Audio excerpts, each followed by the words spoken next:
नमस्कार, स्वागत है आप सभी का। आपके साथ मैं हूं अपर्णा मौजम। पाताल से भी ढूंढ लाते हैं। जी हां, मुख्तार अंसारी को लेकर मुख्यमंत्री योगी आदित्यनाथ ने इशारों में प्रतिक्रिया दी। बंगाल की रैली के दौरान सीएम योगी ने कहा कि अपराधी कहीं भी छिपा हो बच नहीं सकता है। सीएम योगी ने कहा कि कानून के हाथ बहुत लंबे हैं और अपराधियों को पाताल से भी ढूंढ कर लाएंगे। आपने देखा कि यूपी में कल क्या हुआ।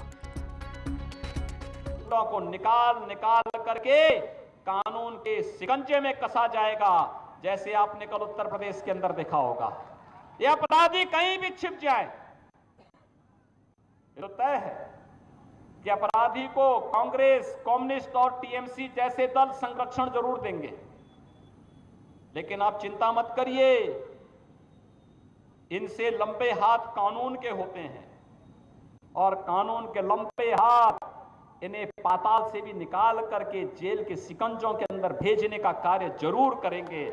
और यही आश्वासन देने के लिए आज हम सब आपके बीच आए हैं।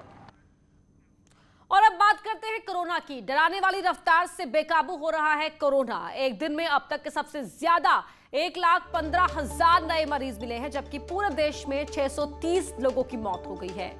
तो कोरोना ने तोड़े सभी रिकॉर्ड। देश में 24 घंटे में 1.25 लाख केस आए हैं, 736 नए केस सामने आए हैं। हालांकि देश में अब तक 8,70,77,474 लोगों का वैक्सीनेशन भी हो चुका है।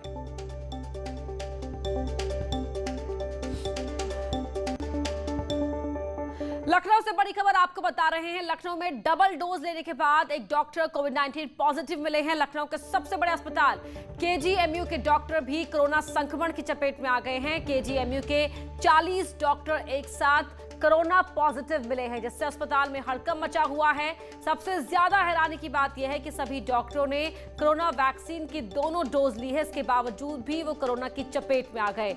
इन डॉक्टरों में सर्जरी विभाग के 20 डॉक्टर संक्रमित हैं, जबकि यूरोलॉजी विभाग में 9 डॉक्टर कोरोना की चपेट में आ चुके हैं और क्रिटिकल केयर मेडिसिन से जुड़े 3 डॉक्टर संक्रमित हैं। मद्देनजर किंग जॉर्ज चिकित्सा विश्वविद्यालय प्रशासन द्वारा विभिन्न विभागों में स्क्रीनिंग कराने का निर्णय लिया गया है।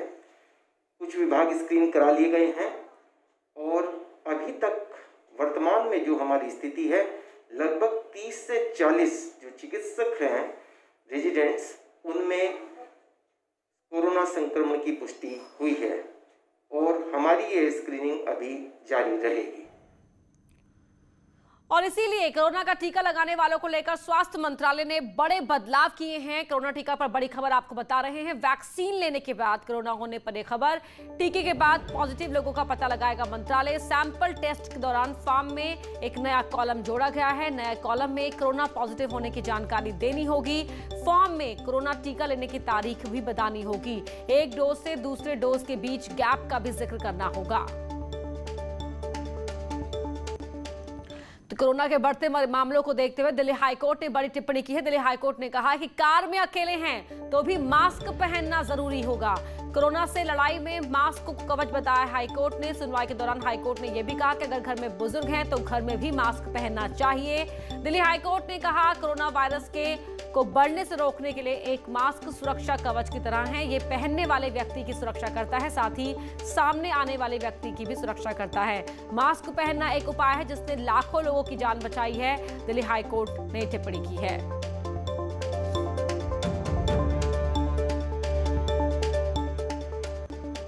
तो कोरोना से जुड़ी 10 बड़ी खबरें आपको बता रहे हैं। 24 घंटे में 630 लोगों की मौत हुई है, तो हम आपको अब तक की 10 बड़ी खबरें बता रहे हैं। 1,15,736 नए केस सामने आए हैं। लखनऊ में वैक्सीनेशन के बाद 40 डॉक्टर कोरोना संक्रमित हुए हैं।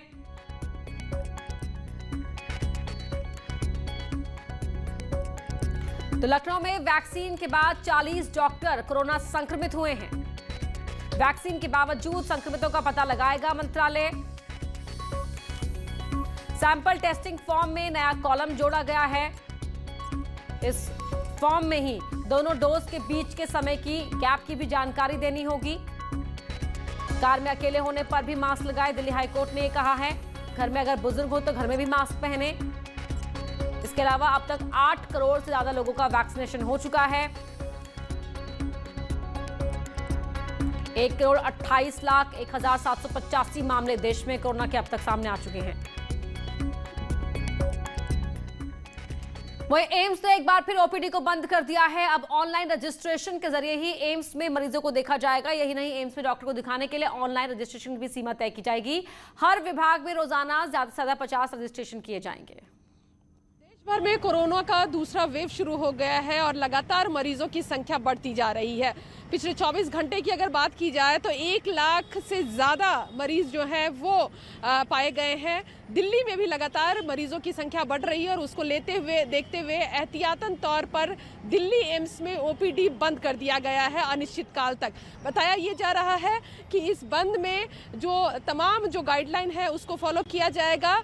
जो वॉक इन अपॉइंटमेंट दिया जाता था, सेम डे जो ओपीडी के लिए जो फॉर्म भरा जाता था, वो उसकी अब इजाज़त नहीं दी जाएगी। जो ऑनलाइन लोगों ने पहले से अपॉइंटमेंट ले रखा है उनको अनुमति दी जाएगी, वो जाकर डॉक्टरों को दिखा सकते हैं। लेकिन इसके साथ ही ये भी समय सीमा रख दी गई है कि हर डिपार्टमेंट में मात्र 50 मरीज जो हैं वो ही ओपीडी के जरिए इलाज करवा सकते हैं। एहतियातन ये फैसला लिया गया है और ये अनिश्चित काल तक का फैसला है। लगातार दिल्ली में भी कोरोना के मामले बढ़ते जा रहे हैं और कहा यह जा रहा है, जो सूत्रों के हवाले से खबर निकल कर आ रही है, वो ये कि अब एम्स के बाद कई और जो अस्पताल है उसमें भी ओपीडी की व्यवस्था को बंद किया जाएगा। कैमरा पर्सन जगदीश के साथ रंजीता झा, न्यूज़ 18 नेटवर्क। Indian Council of Medical Research ICMR का दावा है कि भारत में कोरोना वायरस री इन्फेक्शन के 4.5% केस सामने आए हैं, यानी कि 4.5% केस सामने आए हैं, यानी कि 100 में से करीब 4.5 लोग ऐसे हैं जो कोरोना पॉजिटिव होकर नेगेटिव हुए हैं और बाद में फिर पॉजिटिव हो गए। इस समय भारत में कोरोना की दूसरी लहर चल रही है। ICMR की डेफिनेशन के अनुसार में अगर आपका कोरोना पॉजिटिव है, फिर नेगेटिव हो जाता है, फिर पॉजिटिव आ जाता है और 102 दिन निकल गए हैं, तो आपको सोचना चाहिए कि ये री इन्फेक्शन है। ये 102 नंबर का कैसे आया? बिकॉज ICMR ने ये पाया है कि भारत के अंदर में पहले वाला वायरस 102 दिन तक हमारे शरीर में रह सकता है RT-PCR में। रिमेंबर, RT-PCR में ज़्यादातर टाइम पे रैपिड एंटीजन टेस्ट तो नेगेटिव होगा, लेकिन RT-PCR 102 दिन तक पॉजिटिव रह सकता है।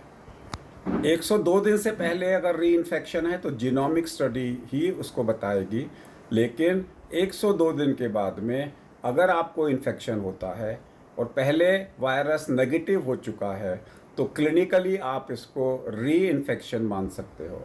और ICMR कहता है 4.5% को री इन्फेक्शन हो रहा है। इसलिए जिनको एक बार कोविड हो चुका है वो ये बिल्कुल ना समझे कि उनको वापस कोविड नहीं हो सकता है। उनको अभी भी सुरक्षा के पूरे उपाय अपनाने हैं। मास्क, सोशल डिस्टेंसिंग उनको अभी भी अपनाना है।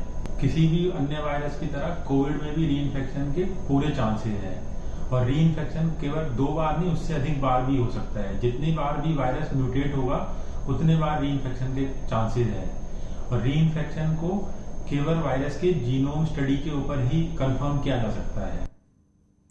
कोरोना वायरस के री इन्फेक्शन को लेकर गंगाराम अस्पताल के एक्सपर्ट क्या कह रहे हैं, ये भी देख लीजिए। री इन्फेक्शन का खतरा भारत में लगातार बढ़ता जा रहा है। भारत में होता है, री इन्फेक्शन के जो केसेस हैं वो लगातार आ रहे हैं, उसको लेकर आप क्या कहेंगे? क्या आप इस स्टडी से सहमत हैं? देखिए, री इन्फेक्शन के केसेस ज़रूर होते हैं क्योंकि हम जैसे देख रहे हैं कि पूरे दुनिया भर में म्यूटेशंस हो रहे हैं, म्यूटेंट्स हैं, डिफरेंट टाइप के वायरसेस आ रहे हैं, वायरस अवेलेबल है, तो री इन्फेक्शन का खतरा हमेशा से रहता है। मगर अभी तक जो हमने देखा है कि री इन्फेक्शन के केसेस बहुत ही कम हैं, तो जिनको एक बार हो गया उनको दोबारा होने के चांसेस बहुत कम है। बट ऐसा नहीं है कि नहीं हो सकता, तो उन सबको अभी भी सुचेत रहना है, अलर्ट रहना है कि ये इन्फेक्शन, ये प्रॉब्लम हो सकती है, ऑल्दो नंबर्स काफ़ी कम हैं। मैं बात लखनऊ की करें तो जहां 24 घंटे में 1188 नए केस सामने आए हैं, तो कानपुर में 24 घंटे में 306 नए केस सामने आए हैं, प्रयागराज में 24 घंटे में 915 नए मामले सामने आए, वाराणसी में भी 24 घंटे में 711 केसेस का इजाफा देखने को मिला है, मेरठ में 24 घंटे में 122 नए केस सामने आए, तो गोरखपुर में 140 नए केस पिछले 24 घंटे में सामने आए, सहारनपुर में 24 घंटे में 144 नए मामले, ललितपुर में 24 घंटे में 115 नए केस, गाजियाबाद में 24 घंटे में 82 नए केस और गौतम बुद्ध नगर में 24 घंटे में 94 नए केस सामने आए हैं। तो लगातार यूपी में भी कोरोना बढ़ रहा है। हमारे साथ अलग अलग जगह सहयोगी हमारे जुड़ रहे हैं। लखनऊ से हमारे साथ अलाउद्दीन जुड़ रहे हैं, दिल्ली से प्रीति श्रीवास्तव और आगरा से हिमांशु त्रिपाठी हमारे साथ जुड़ रहे हैं। सबसे पहले प्रीति, मैं आपका रुख करना चाहूंगी। जिस तरीके से अभी हमने आपकी रिपोर्ट दर्शकों को दिखाई, गंगाराम के जो हॉस्पिटल मान रहे हैं री इन्फेक्शन भी नजर आ रहा है भारत के अंदर।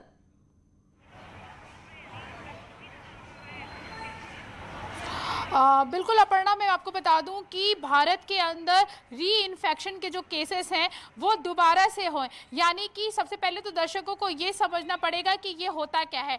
तो सभी लोग, बहुत सारे लोग ये जानते हैं, उनको लगता है कि अगर मुझे कोविड एक बार हो चुका है तो मेरे बॉडी के अंदर एंटीबायोटिक बन चुकी है, एंटीबॉडी बन चुका है, जिसके कारण अब मुझे दोबारा से जो कोविड है वो नहीं होगा। लेकिन ऐसा नहीं है। आईसीएमआर की एक स्टडी है, आईसीएमआर की अपनी स्टडी में साफ कर दिया है कि अगर आपको कोविड हो चुका है तो आपको दोबारा से कोविड हो सकता है।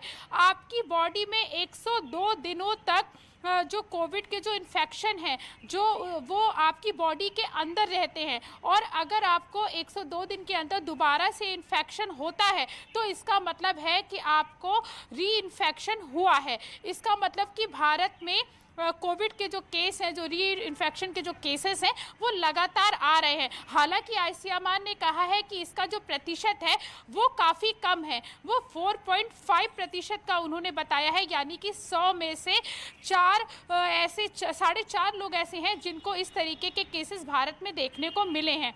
हालांकि डॉक्टर्स के जो एक्सपर्ट हैं उन्होंने ये भी कहा है कि आईसीएमआर की जो स्टडी है उसके अनुसार जो री इन्फेक्शन के जो केसेस भारत में आ रहे हैं वो आ रहे हैं, लेकिन उसका जो प्रतिशत है वो कम है। लेकिन फिर भी यहाँ पर चिंता का विषय जरूर है प्रीति, क्योंकि लोग ये मानकर चल रहे थे कि अगर हमें कोविड हो गया, हम उससे एक बार रिकवर हो गए हैं, तो बाद में वो फिर लापरवाह हो जा रहे थे या फ्री हो जा रहे थे। और अब ये स्टडी बता रही है कि हमें उतना ही सजग रहने की आवश्यकता भी है। अलाउद्दीन, लखनऊ का क्या हाल है? मामले लगातार वहां भी बढ़ रहे हैं, लेकिन क्या लोगों में जागरूकता दिखाई दे रही है? देखिए, वर्तमान भयावह है और डरावने वाला ज़रूर है। जो सबसे इम्पोर्टेंट बात है वो भविष्य में बात होना बेहद ज़रूरी है कि आखिर ये जो पूरा वाक़या चल रहा है ये क्या ख़त्म कब होगा या ख़त्म होने की सूरत क्या है। तो ऐसे में कुछ और चीज़ें चौंकाने वाले आई हैं। कुछ वरिष्ठ चिकित्सकों से बातचीत के आधार पर ये बात कही जा सकती है कि अभी इसका पीक का समय बचा हुआ है, यानी कि जो वरिष्ठ चिकित्सक और रिसर्चर हैं उनका कहना है कि अप्रैल माह का तीसरा सप्ताह यानी 21 तारीख के बाद से लेकर के मई का पहला सप्ताह, यानी ये 15 दिन बहुत ज़्यादा क्रुशियल होंगे। फिलहाल राजधानी लखनऊ में साथ में आप नज़ारे भी देखते चलें, ट्रैफिक यहाँ पर लगातार चल रहा है। मैं सिविल अस्पताल के सामने हूँ, लोगों के आने जाने का सिलसिला लगातार जो है जारी है। लेकिन सवाल जो सबसे बड़ा है कि आखिर इससे निजात कब मिलेगी।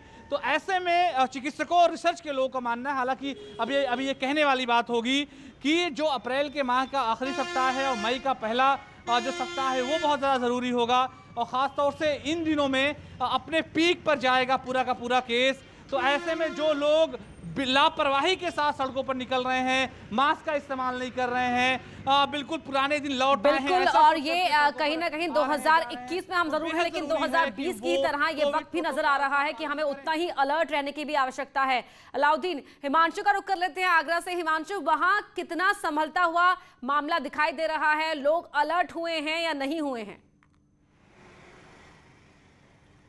जी बिल्कुल, 50% लोग मास्क लगा रहे हैं, लेकिन उसमें भी 10% से ज़्यादा ऐसी संख्या है जिनके मास्क केवल दिखाने के लिए लगे होते हैं, गले में लटके नज़र आते हैं और पुलिस या मीडिया को देख के मास्क ऊपर कर लेते हैं। तो ये लापरवाही भारी पड़ती जा रही है। आप कल्पना कीजिए कि जो मार्च का महीना था, पूरे महीने में मात्र 203 केस आए थे कोरोना के नए, और अप्रैल के शुरुआती 6 दिनों में 344 केस आ चुके हैं। और ये रफ्तार, जो यहाँ के विशेषज्ञों का कहना है, चिकित्सा जगत के, उनका सीधा यही कहना है जो अलाउद्दीन बता रहे थे कि मई के 20 तारीख तक ये मतलब भयंकर स्थिति होगी। बिल्कुल, तो जो लगातार मामले सामने आ रहे हैं वो पीक नहीं है, बल्कि पीक अभी आना बाकी है। तो ऐसे में हमें बहुत ज्यादा सतर्क रहने की और सावधान रहने की आवश्यकता है। बहुत बहुत शुक्रिया प्रीति, अलाउद्दीन और हिमांशु, आप सभी का। आगे भी आपसे अपडेट लेते रहेंगे। तो लगातार हम ये आपसे कह रहे हैं कि देखिए, मास्क ही उपाय है, मास्क ही बचाव है। दिल्ली हाईकोर्ट ने भी कह दिया कि मास्क से ही हम सब अपनी और दूसरों की जिंदगी बचा सकते हैं। तो मास्क लगाए रखिए। फिलहाल रुक रहे एक छोटे से ब्रेक के लिए। खबर सहारनपुर से, जहां गाय चोरी की घटना सीसीटीवी में रिकॉर्ड हो गई। शातिर चोर कार की डिग्गी में गाय को डालकर फरार हो गए। वीडियो में साफ देखा जा सकता है कि एक गाय सड़क पर घूम रही है। सामने से एक कार गाय के पास आकर रुकती है। दो लोग उस कार से निकलते हैं और फिर गाय को कुछ खाने के लिए देते हैं, जिससे गाय रुक जाती है। उसके बाद दोनों आरोपी गाय को कार की डिग्गी में डालने की कोशिश में लग जाते हैं। मामला प्रेमपुरी कॉलोनी का बताया जा रहा है। फिलहाल पुलिस इसी फुटेज के आधार पर चोरों की तलाश कर रही है। इस बुलेटिन में इतना ही। खबरें जारी हैं।